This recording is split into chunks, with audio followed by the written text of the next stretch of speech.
Today we're going to be adding dialogue bubbles to our Mouse 3 comic project. So let's zoom in by holding Alt and rolling the mouse wheel, and we'll go to the upper left hand corner, our very first panel. And what we're going to do is we're going to press F7, and we're going to want to make sure that we're all the way on the bottom, the white background layer. It's at the very bottom. Above it we have arty and photos of ourselves that hopefully have been filtered. Here we've got the text and the panels at the top, but again, we're going to go to the bottom. We're going to create a new layer. To do that, we're going to click this little icon right here where it says create a new layer. It's right next to the garbage can. I'm going to do that. I can see that for me, it's layer 10. Now I'm going to click on the marquee tool, the elliptical marquee, in fact. If I right click, I can see that we have a few, so it might show you a rectangle at first. So simply click, right click, change it to the elliptical. We want new selection highlighted, and once we're there, you're going to click and drag to create the body of this dialog bubble. And if you're not perfect on the first time, don't worry, because if you press and hold the keyboard, you can move your dialog bubble around. Release the keyboard, and then you can reshape it once again. So I'm gonna go like so. That looks pretty good right there. You're gonna want to make sure that's not too squished. I'm going to now shift it down. Immediately beneath the marquee is the lasso tools. I'm going to use the polygonal. You might need to right click and switch from the magnetic to polygonal, but when you do that, you're going to again make sure that new selection is highlighted, and then you're going to press and hold shift. So I'm going to click once again, and then seal it up. Click to seal it up, and that looks pretty good.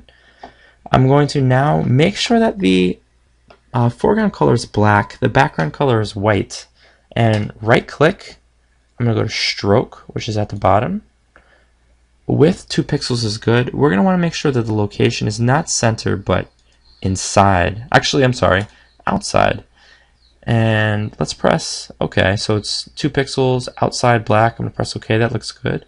I'm going to once again press right click, click on fill. And we're going to want to make sure the contents are white. So I can see that we've got a few different options. Could have done background color because our background is white, but just click on white to be okay. That looks good. Now press Control D to deselect, and there's our very first dialog bubble. We're going to repeat this process a few more times, but we need to make sure, this is critical, that you create a new layer each time. So I'm going to create a new layer, elliptical marquee. I'm going to click and drag.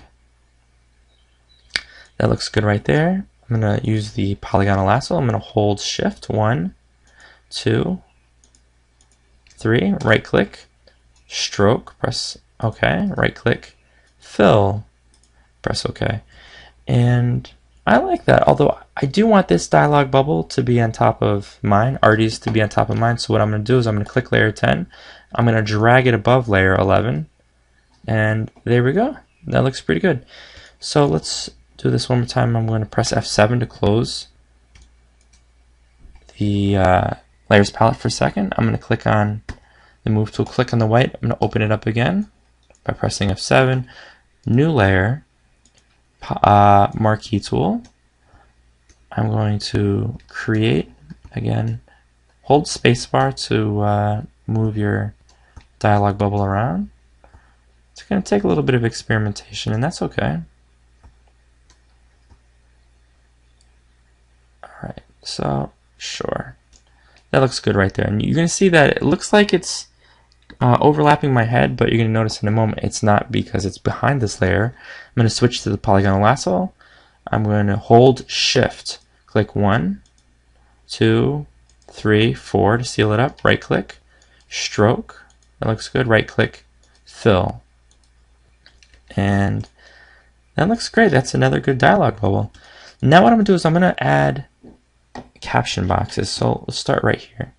So here's our flashback panel. I'm going to now, instead of using the elliptical marquee, I'm going to use the rectangular. I'm going to, of course, create a new layer. I'm going to start in the upper left hand corner. I'm going to drag it out like so. And actually, I'll put it about right there. Right click, stroke, outside 2 pixels, okay. And then right click, fill, okay. And you know what I forgot? I forgot that because that we're doing this at the very bottom, that this image is going to be overlapping it because this instance is a little bit different. So what I'll do is I'll take this image and I'll drag it down. There we go. I'm going to use the mouse tool, click on this image of Art Spiegelman, and actually I don't even want it, so I'm going to drag it to the garbage can, and it's gone. And I also can see that when I pull this photo all the way down, that this edge of the dialog bubble is bleeding through. We don't want that, so I'm going to click on the eraser tool, make the diameters a little bit bigger. Great. I'm going to use the move tool. I'm going to move this text right there. And it looks good. I'm going to again create the caption boxes. So this time I'm going to do a little bit differently. I'm going to click on the layers palette. Let's check this out. I'm going to click on the image, and we can see that in the layers palette it's now selected. And we know that whenever we jump around using the move tool, it selects whatever layer we click on. I'm going to use the rectangular marquee tool. Create a new layer. Right click, stroke, looks good. Right click, fill.